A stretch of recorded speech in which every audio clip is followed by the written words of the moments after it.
Hi! Over my TikTok, I've been doing a series where I'm going over all my old clothes from the 2010s from my fashion blogger days. And so I thought, why not make it a series here where we talk about it a little bit more in depth. We're starting with something very special. I started going through collections of the past, you know, like Rodarte for Target, all the old Target collections, and it got me thinking, what were some pieces from back then that I never was able to get that I can go back and buy myself now?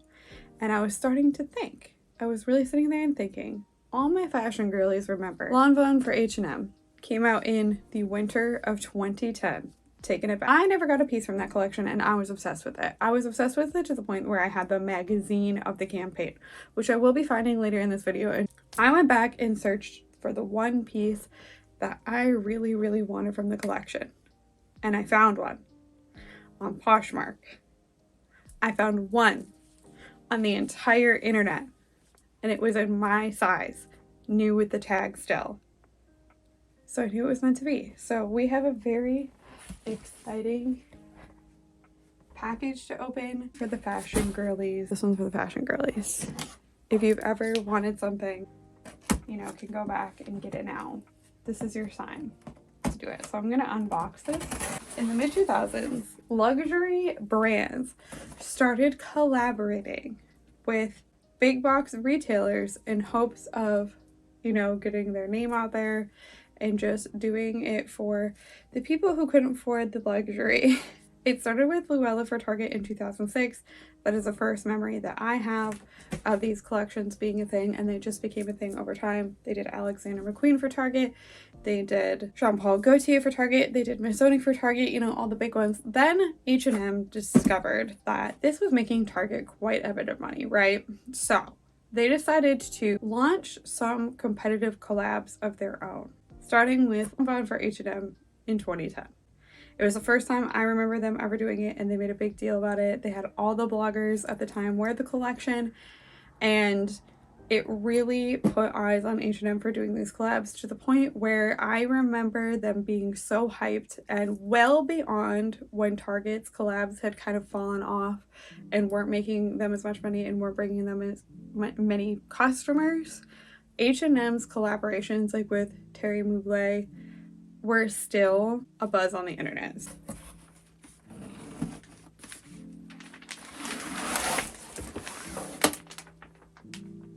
Well, I'm impressed that it came in a garbage bag.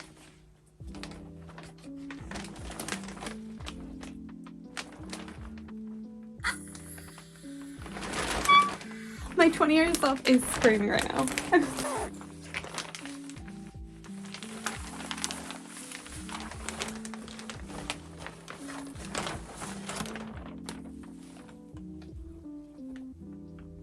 Okay, so here she is. Here she is. So this piece is obviously very ostentatious. Very typical Lanvin with the tulle. At the time, they were making all these runway dresses that had crazy tulle. And I first saw Rumi Neely, a fashion toast, wear this in gray. And I was like, you know, gray really isn't my thing. And then I saw that they had a red version. And I freaked out because I have always wanted a red dress.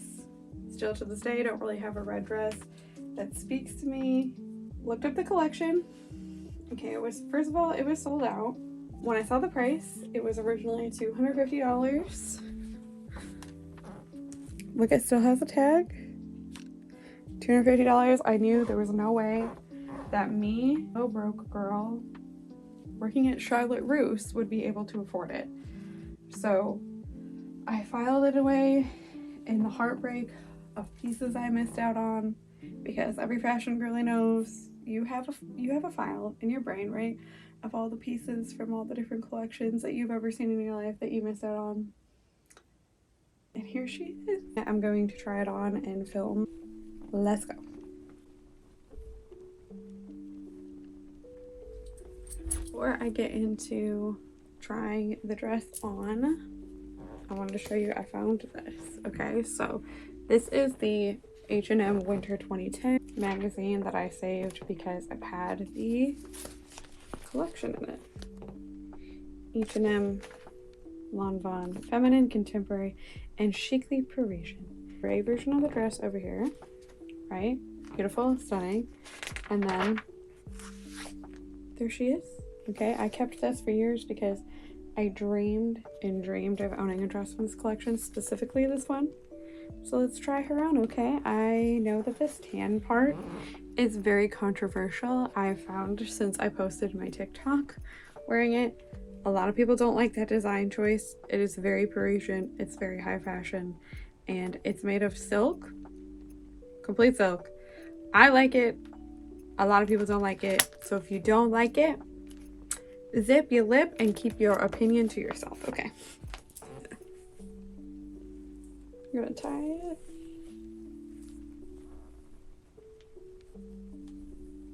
My motor skills are not the best. I don't have the original belt.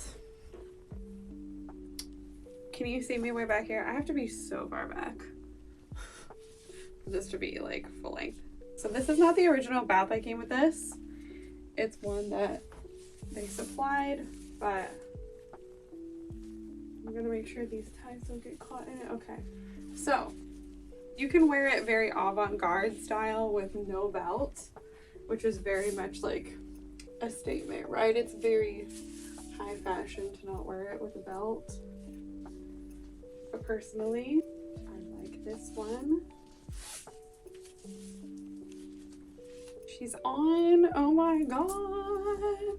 This is like the princess dress. Oh my god. It's giving Carrie Bradshaw. It really is giving Carrie Bradshaw. My goodness. I feel like $1,000,000. Okay, we're gonna put on the Carrie Bradshaw shoe. Wow. Okay. I definitely have to like do a photo shoot wearing this. I feel like a ballerina. Let me switch my camera so we can get a better shot of.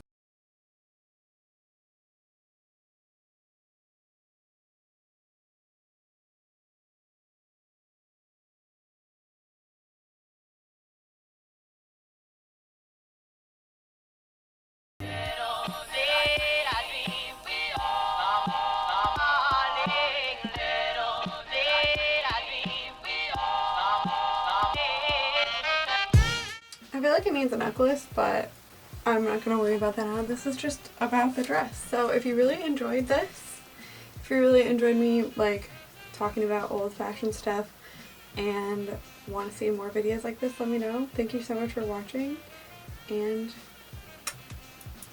see you all in the next one. Thank you all so much for being here.